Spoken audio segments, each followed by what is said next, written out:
How long have you been with us, Melody? 29 years, is it? David Langston leaned back in his leather chair, his voice eerily casual. 29 years and 362 days, to be exact, I replied, my stomach nodding as I noticed the manila folder on his desk. In all my years at GRW Manufacturing, I'd never been called into a director's office on a Friday afternoon. Something was wrong. I'm Melody Reynolds, 61 years old, and until 5 minutes ago, I was the senior compliance officer at one of St. Paul's largest manufacturing companies. I've spent nearly 3 decades ensuring that Grantwell operated within legal parameters, documenting irregularities and standing firm when others preferred easy solutions to complex problems. My pension was set to fully vest on Monday, just 3 days away. The milestone I had worked my entire adult life for was within reach. David slid the folder across his polished desk.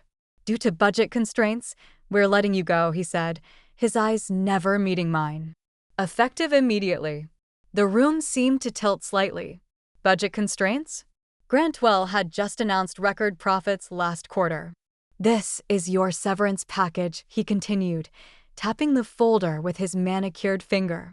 Sign by tomorrow or get nothing. HR will escort you to clean out your desk. I should have felt anger, shock, perhaps even the urge to plead. Instead, a strange calm washed over me. This wasn't random. This was calculated, precisely timed to fall before my pension vested. Thank you for the opportunity, I said quietly, picking up the folder. I didn't open it. David looked surprised by my composure, perhaps expecting tears or protests. But I'd spent my career examining patterns, and this one was clear as day. I stood, smoothed my skirt, and walked out with my dignity intact. Janet from HR hovered awkwardly as I packed my personal items, the photo of my late husband, Thomas, the potted plant my daughter had given me when she left for college 15 years ago, and the plaque I'd received for 25 years of service. I didn't take much. Most of what mattered couldn't fit in a cardboard box. I'm so sorry, Melody, Janet whispered, glancing nervously toward the security guard waiting to escort me out. This isn't right. It is what it is, I replied. But inside, I knew better. This wasn't just wrong. It was potentially illegal. For the past 4 years, I'd been meticulously documenting financial irregularities that had only accelerated since David joined the company. I'd sent detailed memos up the chain, flagged suspicious patterns, and even presented evidence of backdated reports. All of it had been dismissed, buried, or returned with instructions to focus on more pressing matters. As I walked through the lobby one last time, the security guard awkwardly held the door. Have a good weekend, Mrs. Reynolds, he said, clearly uncomfortable with his role in this charade. I nodded politely. I believe I will. The drive home felt surreal. 29 years of dedication ended with a manila folder and a cardboard box. The April rain tapped gently against my windshield as I navigated the familiar streets of St. Paul, Minnesota, past the cathedral where Thomas and I had married, beyond the school where our daughter had graduated, and toward the modest home I'd maintained on my own since becoming a widow 12 years ago. I thought about the sacrifices I'd made for Grantwell, the missed recitals during those early years when I worked late to earn my promotions, the family vacations cut short when compliance emergencies arose, the countless evenings spent reviewing documentation no one else had the patience to examine. I'd given the company my prime years, believing in the promise of security that my pension would eventually provide. When I pulled into my driveway, I sat quietly for a moment, allowing myself to feel the full weight of what had happened. David Langston had been with the company just 6 months. He'd arrived with a reputation for streamlining operations, which typically meant cutting costs at any price. I'd known we would eventually clash. That became clear when I refused to certify compliance on his latest cost-cutting initiative, a measure that skirted several regulatory requirements. What I hadn't anticipated was how quickly and how ruthlessly he would move to eliminate me. Inside, I made myself tea and sat at the kitchen table, finally opening the severance package. The terms were insulting. 3 months' salary in exchange for waiving all rights to future claims against the company. No pension. No healthcare continuation. No acknowledgement of nearly 3 decades of service. Just a check and a legal trap designed to silence me. The document required my signature by 5 p.m. tomorrow. They were counting on fear and desperation to make me sign quickly, without consulting anyone. This wasn't standard practice. It was a targeted effort to rob me of what I'd earned. I set the papers aside and walked to my home office, where I kept my personal records. Behind a row of family photo albums sat a fireproof lockbox, my insurance policy. For 4 years, I'd been bringing home copies of troubling financial documents, keeping detailed notes of conversations, and saving emails that outlined patterns of misconduct. Not because I planned to use them, but because my professional instincts told me something wasn't right. I opened the box and reviewed its contents. Loan applications with falsified data, quarterly reports with manipulated figures, emails instructing staff to backdate quality control certifications. It was all there, over 1,000 pages of evidence showing systematic fraud that had accelerated under David's direction. I had reported every issue through proper channels, only to be ignored or sidelined. I reached for my phone, scrolling to a contact I hadn't called in years. Gregory Santos had been Grantwell's chief financial officer before leaving to work for the Securities and Exchange Commission. He'd always respected my diligence, even when others found it tedious. It's time, I thought, as my finger hovered over his name. The next morning, I woke with purpose. After speaking with Gregory for nearly 2 hours the previous evening, I had a clear path forward. I dressed carefully in the navy suit I reserved for important meetings, as if preparing for battle. In a way, I was.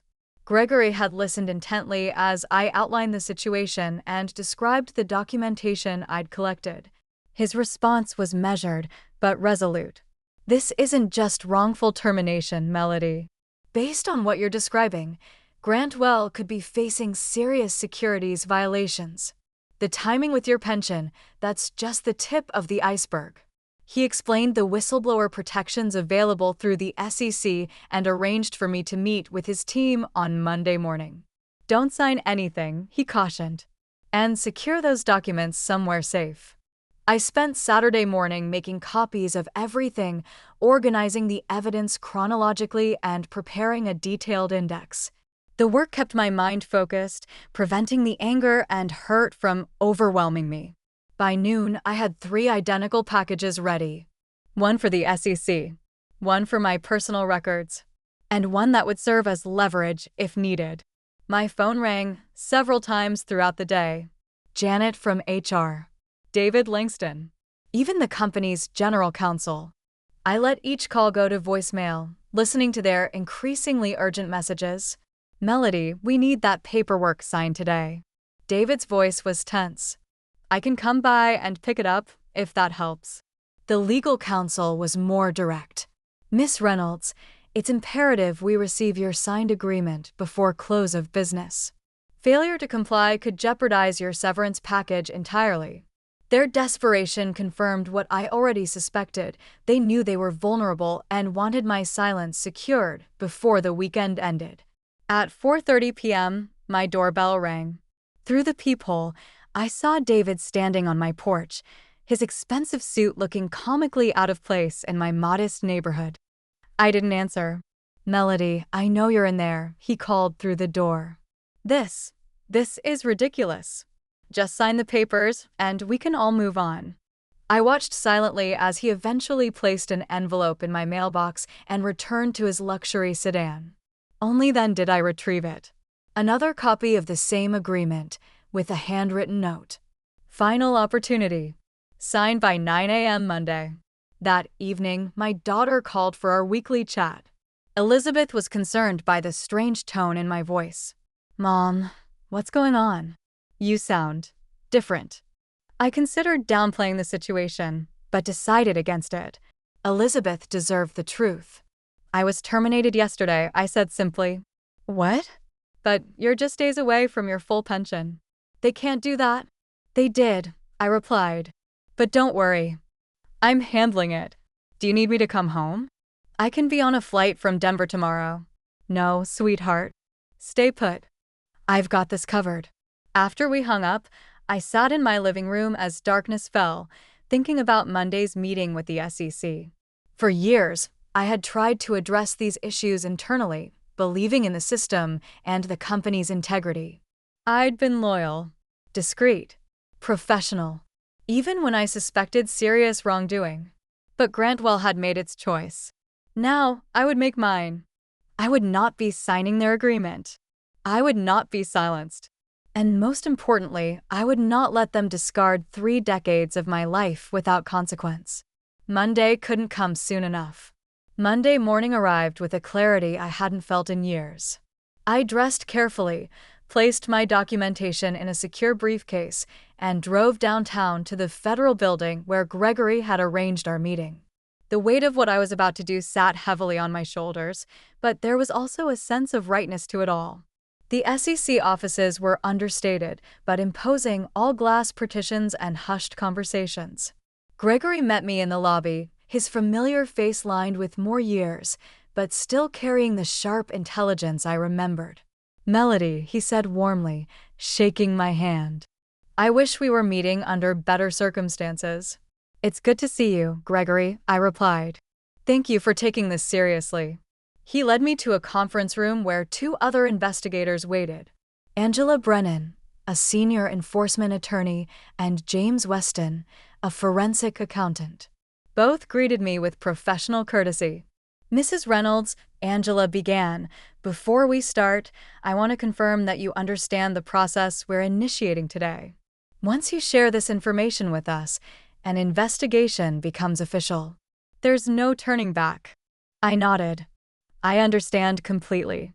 The same security guard who had escorted me out on Friday now nodded respectfully as we entered. The atmosphere in the building was tense. Employees huddled in whispered conversations that stopped abruptly as we passed. We were shown to the main boardroom, where William Hargrove waited with the company's outside counsel and 3 other board members. David Langston was conspicuously absent. "Thank you for coming, Miss Reynolds," William began, seeming to have aged years in just a few days. "We've initiated a comprehensive internal investigation into the concerns you've raised." Barbara spoke before I could respond. "Let's be clear about something, Mr. Hargrove," she said firmly. "Ms. Reynolds didn't suddenly raise these concerns after her termination. She documented and reported them repeatedly over a period of 4 years, as her job required her to do. The company's decision to ignore those reports and then to terminate her days before her pension vested speaks volumes." William shifted uncomfortably. "Yes, well, that's part of what we're investigating. I want to personally assure Miss Reynolds that her termination has been rescinded. We consider her an employee in good standing, with all benefits intact." "Including my pension?" I asked directly. "Of course," he replied quickly. "In fact, we're prepared to offer you a consulting role after your retirement, which you can begin immediately if you wish. We value your expertise and—" "My client isn't making any decisions today," Barbara interrupted. "And any discussion about future arrangements should be preceded by a full accounting of how her previous concerns were suppressed." The meeting continued for another hour. The board members attempted to distance themselves from both David's actions and the financial irregularities I had documented. They painted themselves as victims of misinformation, expressing shock and disappointment at the apparent misconduct. I remained mostly silent, letting Barbara handle the legal maneuvering while I observed their body language. These were people I'd worked alongside for years, yet they'd never really noticed me. Now, they couldn't look away. Their expressions were a mix of fear and newfound respect. As we prepared to leave, William made one final appeal. "Melody, we're hoping you might consider speaking with the SEC investigators about the corrective actions we're taking," William said. "Your support would be invaluable." I looked at him directly for the first time. "Mr. Hargrove, I've spent 29 years dedicated to this company's compliance. During that time, I filed 47 major reports documenting serious irregularities. I sent 16 memos specifically addressing the issues now under investigation. I requested 9 meetings with executive leadership to discuss these concerns, of which only 2 were granted, and neither resulted in action. At what point in that history did I have your support? The room fell silent. I'll cooperate fully with both the internal investigation and the SEC, I continued. But I'll be speaking only to the facts, as I always have. Whether those facts support or damage Grantwell will depend entirely on what you do next, not what you say in this room. As Barbara and I walked out, she whispered, "That was perfectly stated." It wasn't until we reached the parking lot that I allowed myself a deep breath. The adrenaline that had carried me through the confrontation began to fade, leaving me drained but clear-headed. This wasn't victory. Not yet. It was merely the beginning of accountability. What happens now? I asked Barbara as we stood beside our cars.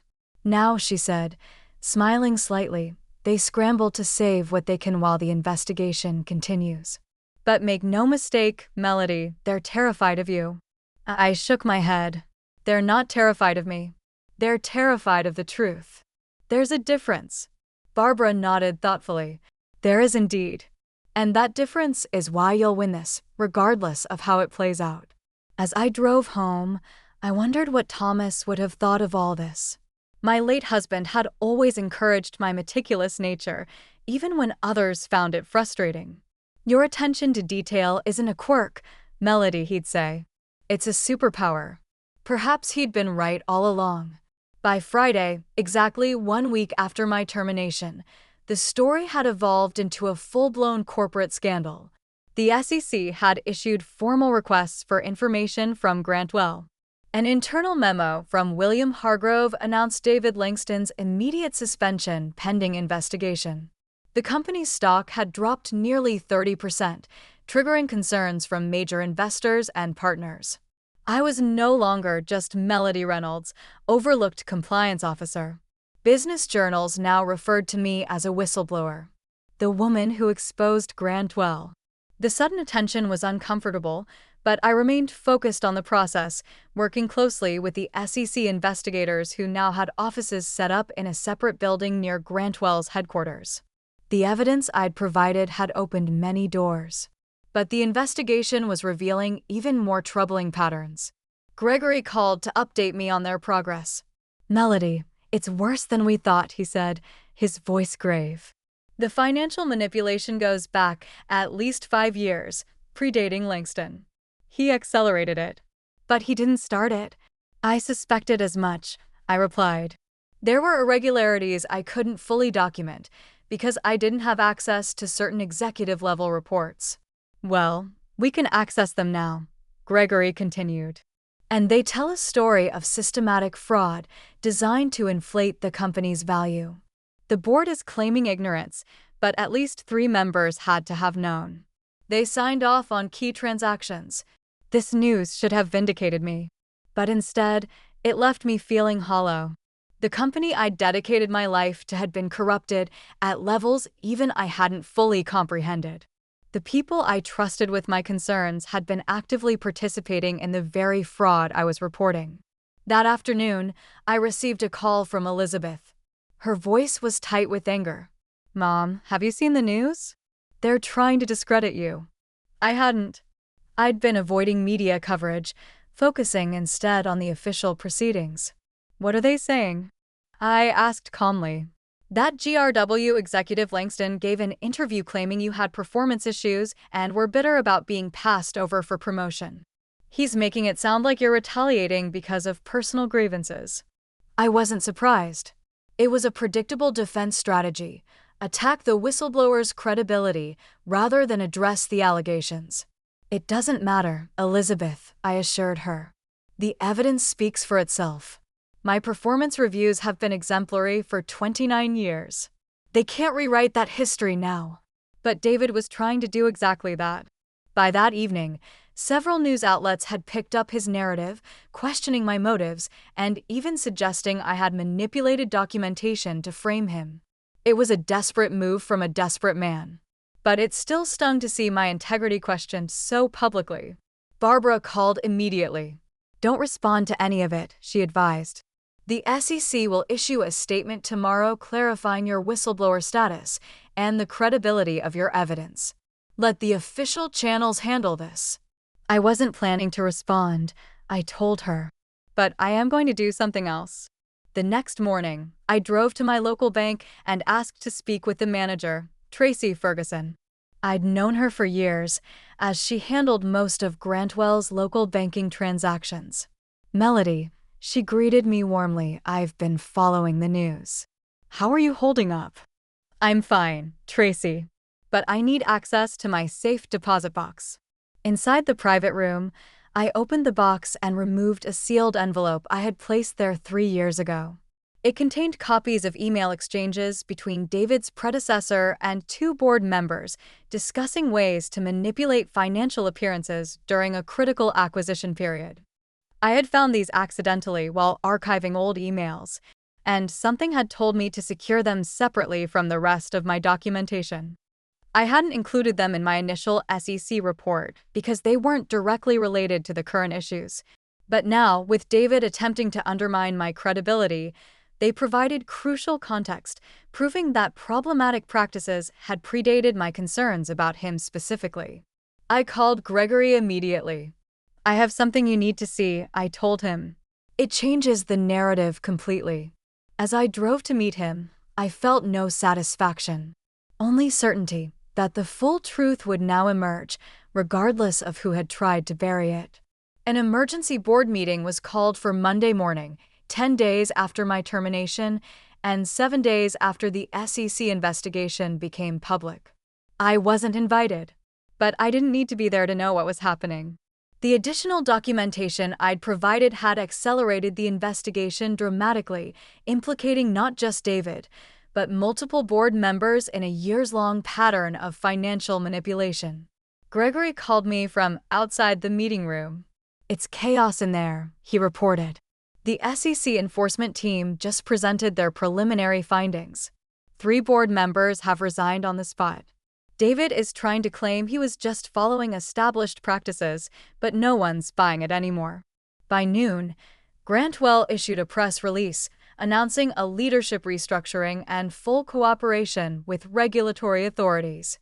The carefully worded statement confirmed the resignation of 4 board members, including William Hargrove, and the termination of David Langston for cause. The company's stock, already battered, dropped another 12% that afternoon. My phone rang again. It was Janet from HR. "The interim CEO wants to meet with you tomorrow, if possible." The interim CEO was Patricia Donovan, the former chief operating officer, who had always treated me with professional respect, if not warmth. I agreed to the meeting, but insisted it take place at my attorney's office. When Patricia arrived the next day, she looked exhausted, but determined. "Melody." "I won't waste time with pleasantries," Patricia began. "The company is in crisis, and you're at the center of it. Not because you did anything wrong, but because you were the only one who consistently did what was right." She slid a folder across the table, eerily similar to the termination paperwork David had presented just 11 days earlier. "This officially rescinds your termination, reinstates your employment retroactively, and confirms your full pension vesting," she explained. "It also includes an additional compensation package, recognizing the difficulties you've experienced." I opened the folder. The compensation package included a sum equal to 5 years of my salary, full healthcare coverage for life, and a formal apology from the board. "We're also establishing a new corporate ethics division," Patricia continued. "We'd like you to help design it as a consultant after your retirement. Your experience is invaluable." I closed the folder without commenting on the offer. "And David Langston? The board members involved?" I asked. Patricia's expression hardened. "Criminal charges are expected. The company will not be defending them." Justice, it seemed, had finally arrived at Grantwell Manufacturing. 6 months later, I sat in a federal courtroom watching as David Langston and two former board members entered guilty pleas to securities fraud charges. The man who had so casually ended my career now looked diminished in his dark suit, his arrogance replaced by quiet defeat. Our eyes met briefly as he turned to leave. And I saw recognition there, not of me specifically, but of what I represented. The consequences of his actions personified. The GRW scandal had become a case study in corporate governance failures and the crucial role of internal compliance. I had declined the consulting position with the reorganized company, choosing instead to work with regulatory agencies to develop better whistleblower protocols. My story had inspired other compliance officers to come forward with their own documentation of corporate wrongdoing, creating a ripple effect across industries. The SEC awarded me a substantial whistleblower payment, 15% of the penalties assessed against Grantwell. Combined with my pension and the settlement, I had more financial security than I'd ever imagined possible. I established a scholarship fund for women pursuing careers in corporate ethics and compliance, naming it after Thomas. Elizabeth had relocated to St. Paul to be closer to me, bringing my two grandchildren with her.